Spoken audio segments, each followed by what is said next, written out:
Assalamualaikum warahmatullahi wabarakatuh. Saya Rimlis Diana, Hukum Keluarga Islam Kelompok 9, NIM 01171258. Jadi di video ini saya akan menjelaskan materi yang telah diberikan kepada kelompok saya beberapa minggu yang lalu tentang jarima qisas diat atau jarima pembunuhan dan jarima penganiayaan. Jadi langsung saja kita ke pembahasan. Baik, jadi langsung saja terlebih dahulu kita harus mengetahui apa sih itu pembunuh. Jadi pembunuhan dalam bahasa Indonesia diartikan dengan proses perbuatan atau cara membunuh.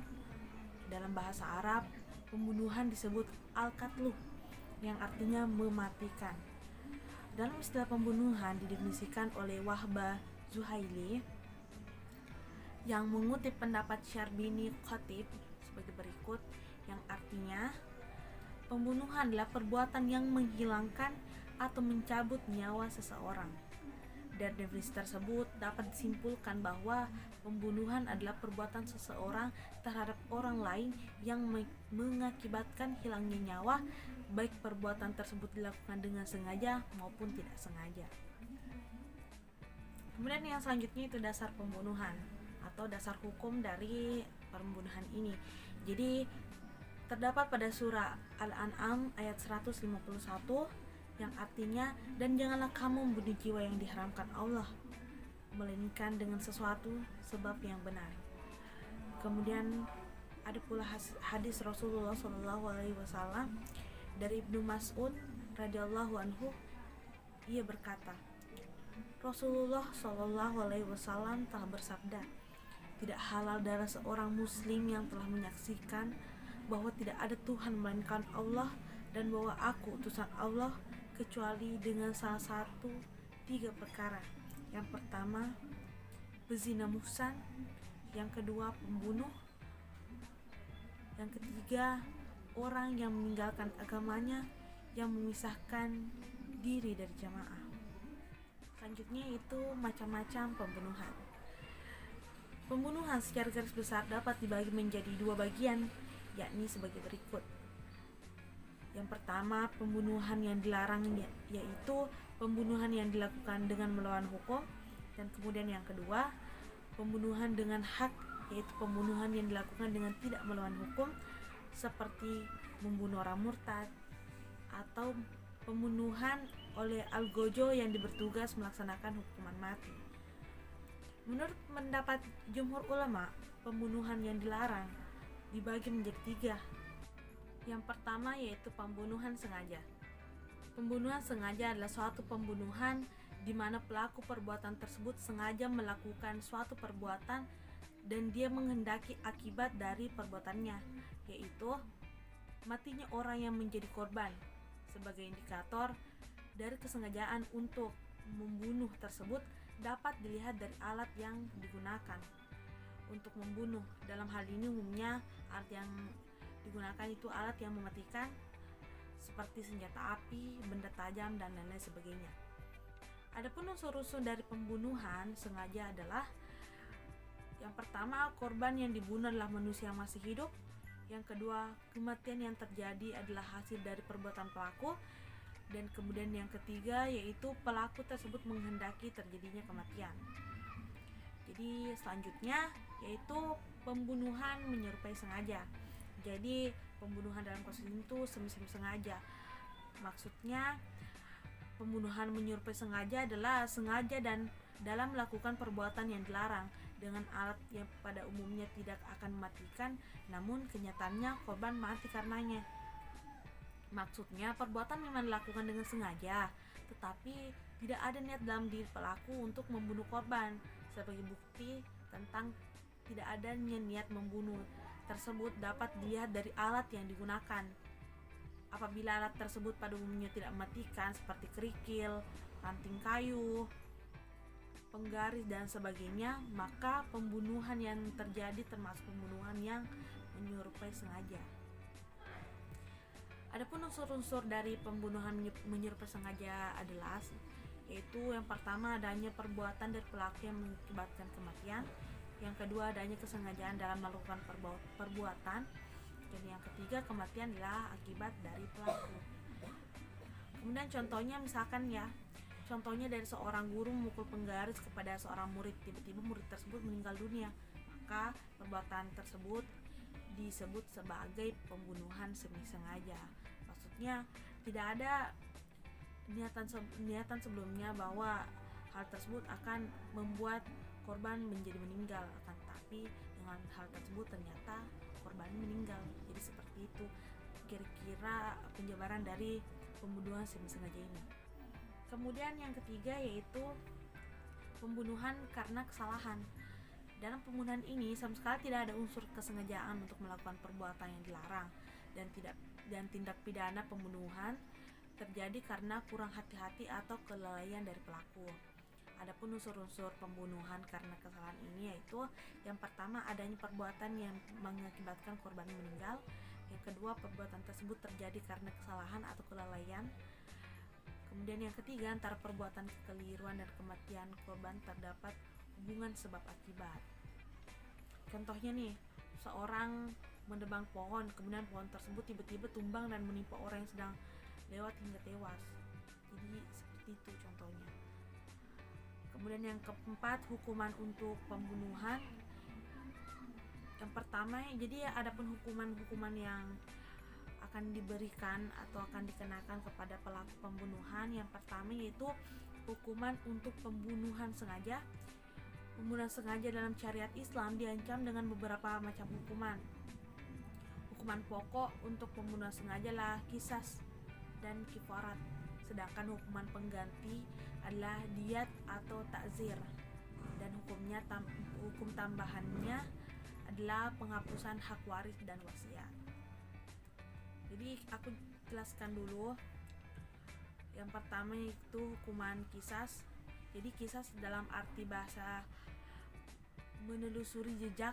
Pengertian ini digunakan untuk arti hukuman karena orang yang berhak atas qisas mengikuti dan menelusuri jejak tindak pidana dari pelaku, sedangkan menurut syarak qisas adalah memberikan balasan kepada pelaku sesuai dengan perbuatannya. Karena perbuatan yang dilakukan oleh pelaku adalah menghilangkan nyawa korban, jadi hukuman setimpal yang dapat dikenakan kepada pelaku adalah hukuman mati pula. Dasar hukumnya yaitu surah Al-Baqarah ayat 179 yang artinya, dan dalam kisah itu ada jaminan kelangsungan hidup bagimu, hei orang-orang yang berakal, supaya kamu bertakwa. Kemudian ada pula hadis Ibnu Abbas maksud saya, yaitu telah bersabda Rasulullah SAW, dan barang siapa dibunuh dengan sengaja maka ia berhak untuk menuntut qisas. Hadis riwayat Abu Daud, An-Nasa dan Ibnu Majah dengan sanad yang kuat. Kemudian itu syarat-syarat qisas. Yang pertama, syarat pelaku atau pembunuh. Yang pertama, mukallaf, balik dan berakal. Yang kedua, pelaku melakukan pembunuhan dengan sengaja. Yang ketiga, pelaku harus orang yang punya kebebasan saya. Dan yang kedua, syarat untuk korban yang dibunuh yaitu korban harus orang yang masum, adam, orang yang dijamin keselamatan oleh negara Islam. Kemudian yang kedua, korban bukan bagian dari pelaku. Yang ketiga, jumhur ulama selain Hanafiyah mensyaratkan hendaknya korban seimbang dengan pelaku. Dasar keseimbangan ini adalah Islam dan merdeka. Kemudian yang ketiga yaitu syarat untuk perbuatan atau pembunuhan. Hanafiyah mengemukakan bahwa hukuman qisas bagi pelaku disyaratkan perbuatan yang langsung. Apabila perbuatan yang tidak langsung maka hukumannya diat. Tetapi ulama-ulama selain Hanafiyah tidak mensyaratkan hal ini. Mereka berpendapat bahwa pembunuhan tidak langsung juga dapat dihukumi qisas. Dan selanjutnya yang keempat, syarat untuk wali atau keluarga korban. Hanafiyah mensyaratkan bahwa wali dari korban yang memiliki hak qisas harus jelas diketahui. Kemudian pelaksanaan hukum qisas yaitu ada beberapa poin. Yang pertama itu mustahik atau yang berhak atas qisas. Pemilik hak kisas atau waliyut, dan menurut jumhur ulama yang terdiri Hanafiyah, Hanabila dan sebagian Syafi'iyah adalah setiap ahli waris, baik zawil furud maupun asabah. Akan tetapi menurut Malikiyah, mustahik kisas itu adalah asabah yang laki-laki saja. Kemudian yang kedua yaitu kekuasaan untuk melaksanakan hukuman kisas. Apabila mustahik sudah dewasa dan berakal sehat, ia berhak melakukan hukuman kisas. Firman Allah yang artinya, dan barang siapa dibunuh secara zalim, sesungguhnya kami memberi kekuasaan kepada ahli warisnya, tetapi janganlah ahli waris itu melampaui batas dan membunuh. Sesungguhnya ia adalah orang yang mendapat pertolongan. Kemudian yang ketiga, teknik pelaksanaan hukum kisas. Menurut Hanafiyah dan Hanabila, kisas pada jiwa harus dilaksanakan dengan menggunakan pedang. Sedangkan menurut Malikiyah dan Syafi'iyah, orang yang melakukan pembunuhan harus dikisas dengan alat yang sama yang digunakan untuk membunuh. Tapi apabila ingin menggunakan pedang diperbolehkan. Firman Allah, dan jika kamu memberikan balasan, balaslah dengan balasan yang sama dengan siksaan yang ditimpakan kepadamu. Jadi maksudnya kalau si pelaku memenggal kepala korban dengan parang, jadi si pelaku itu ketika ingin dikisas juga diberikan hukuman setimpal, itu dipenggal kepalanya menggunakan parang. Seperti itu maksud dari penjelasan ini. Selanjutnya yaitu hal-hal yang dapat menggugurkan hukuman kisas. Jadi maksudnya di sini adalah hukuman kisas yang dapat diberikan kepada pelaku korban pembunuhan dapat dihilangkan apabila memenuhi atau terdapat kategori ini. Yang pertama yaitu hilangnya objek kisas, yang kedua pengampunan, yang ketiga sul atau perdamaian, dan yang keempat diwarisnya hak kisas. Kemudian pembahasan selanjutnya yaitu hukuman kifarat. Jadi menurut Hanafiyah, Malikiyah dan Hanabila, hukuman kifarat tidak wajib dalam pembunuhan sengaja. Sedangkan menurut Syafi'iyah, hukuman kifarat wajib dilaksanakan dalam pembunuhan sengaja. Ketentuan ini berlaku bila korban muslim atau kafir zamni. Hukuman yang diterapkan adalah kemerdekaan hamba sahaya. Apabila tidak ada maka diganti dengan puasa 2 bulan berturut-turut. Selanjutnya yang ketiga yaitu hukuman diat. Diat adalah sejumlah harta yang dibebankan kepada pelaku karena terjadinya tindak pidana atau pembunuhan atau penganiayaan dan diberikan kepada korban atau walinya. Dalam pembunuhan sengaja, diat merupakan hukuman pengganti. Menurut Imam Malik, Imam Abu Hanifah, dan Imam Abu Syafi'iyah, diat dapat dibayar dengan salah satu dari unta, emas, dan perak. Sedangkan menurut Imam Abu Yusuf maksud saya, Imam Muhammad Ibnu Hasan, dan Imam Ahmad bin Hambal, jenis diat ada 6, yaitu yang pertama ada unta, emas, perak, sapi, kambing, dan pakaian. Adapun kadarnya, apabila unta jumlahnya 100 ekor, sapi 200 ekor, kambing 2000 ekor, uang emas 1000 dinar, uang perak 12.000 dirham. Kemudian hukuman yang keempat yaitu hukuman ta'zir. Menurut Malikiyah, apabila pelaku tidak dikisas, ia wajib dikenakan hukuman ta'zir, yaitu didera 100 kali dan diasingkan selama 1 tahun. Kemudian hukuman yang kelima yaitu hukuman tambahan. Hukuman tambahan berupa penghapusan hak waris dan wasiat yang telah kita singgung sebelumnya. Hal ini didasarkan pada hadis yang artinya tidak ada bagian waris sedikit pun bagi seorang pembunuh. Jadi itu jenis-jenis hukuman dan pengertiannya.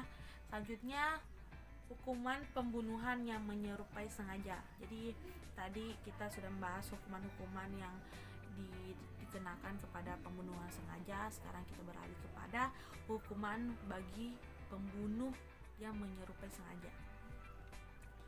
Jadi hukuman yang pertama yaitu hukuman diat. Diat pembunuhan menyerupai sengaja sama dengan pembunuhan sengaja, hanya berbeda dalam hal penanggung jawab dan waktu pembayaran. Dalam pembunuhan menyerupai sengaja, diatnya dibebankan kepada keluarga dan pembayarannya dapat diangsur selama 3 tahun. Kemudian hukuman kedua yaitu hukuman kifarat. Kifarat dalam pembunuhan ini merupakan hukuman pokok kedua yang memerdekakan hamba sahaya yang mukmin. Apabila tidak ada, diganti dengan puasa 2 bulan berturut-turut. Jadi puasanya sama ya dengan pembunuhan yang sengaja, dapat juga diganti dengan puasa selama 2 bulan berturut-turut. Kemudian hukuman yang ketiga yaitu hukuman taksir. Apabila hukuman diat gugur karena pengampunan, maka dikenakan hukuman taksir. Hakim diberi kebebasan dalam menentukan jenis hukuman taksir sesuai dengan perbuatan pelaku. Kemudian hukuman yang keempat yaitu sama dengan pembunuhan sengaja. Pembunuhan menyerupai sengaja juga dikenakan hukuman tambahan yaitu penghapusan hak waris dan wasiat. Mengenai dasar hukumnya sama seperti yang tadi, jadi tidak ada hak waris sedikit pun bagi pembunuh. Kemudian yang selanjutnya yaitu hukuman pembunuhan karena kesalahan. Jadi tadi sudah pembahasannya mengenai hukuman yang dikenakan oleh pembunuhan yang semi sengaja. Sekarang kita beralih kepada hukuman pembunuhan karena kesalahan. Jadi yang pertama hukumannya itu hukuman diat. Hukuman diat dalam pembunuhan kesalahan adalah diat mukhafafah. Keringanan tersebut dapat dilihat dari 3 aspek. Jadi yang pertama itu kewajiban pembayaran dibebankan kepada keluarga. Kemudian yang kedua, pembayaran diangsur selama 3 tahun. Yang ketiga, komposisi diat dibagi menjadi 5 kelompok. Yang pertama yaitu 20 ekor unta betina 1 sampai 2 tahun. Kemudian yang kedua 20 ekor unta jantan 1 sampai 2 tahun. Yang ketiga 20 ekor unta betina 2 sampai 3 tahun. Yang keempat 20 ekor unta 3 sampai 4 tahun. Kemudian yang kelima 20 ekor unta 4 sampai 5 tahun.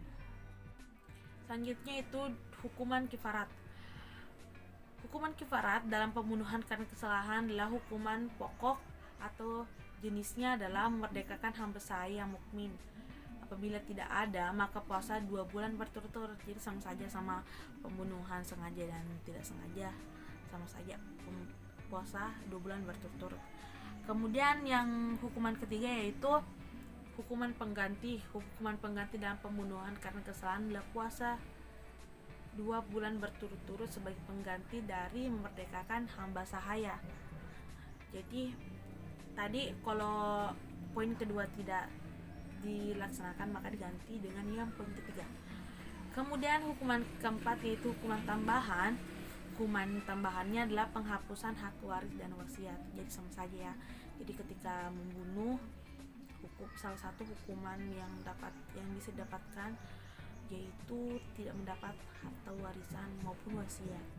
Jadi itulah tadi pembahasan kita mengenai jarima pembunuhan. Jadi selanjutnya kita akan beralih ke jarima penganiayaan. Jadi terlebih dahulu kita mesti mengetahui apa sih itu jarima penganiayaan.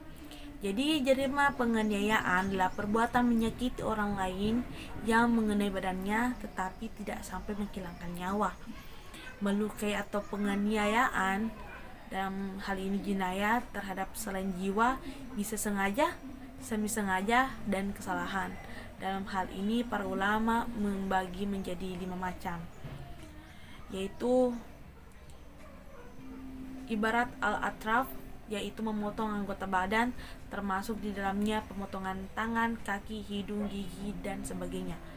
Kemudian yang kedua izab ma'a al-atraf, yaitu menghilangkan fungsi anggota badan. atau anggota badan itu tetap ada tapi tidak bisa berfungsi, misalnya membuat korban tuli, bisu, dan sebagainya. Kemudian yang ketiga yaitu asyaj, yaitu pelukaan terhadap kepala dan muka secara khusus ya. Kemudian yang keempat al-ajar, yaitu pelukaan terhadap selain wajah dan kepala, termasuk di dalamnya pelukaan sampai ke dalam perut atau rongga dada. Kemudian yang kelima, pelukaan yang tidak termasuk ke dalam salah satu dari 4 jenis pelukaan di atas.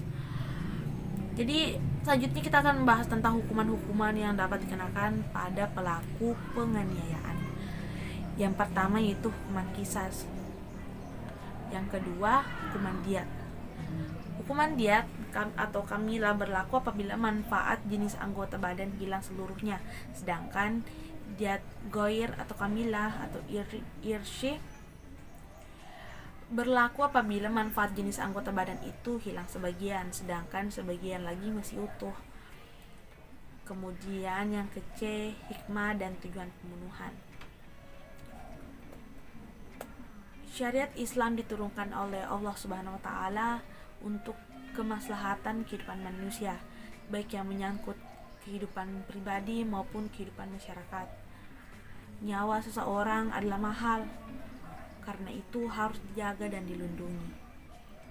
Ketentuan hukum qisas mempunyai relevansi kuat dalam upaya melindungi manusia, sehingga para pelaku kriminal timbul kejeraan lantaran harus menanggung beban yang bakal menimpa dirinya jika ia melakukannya.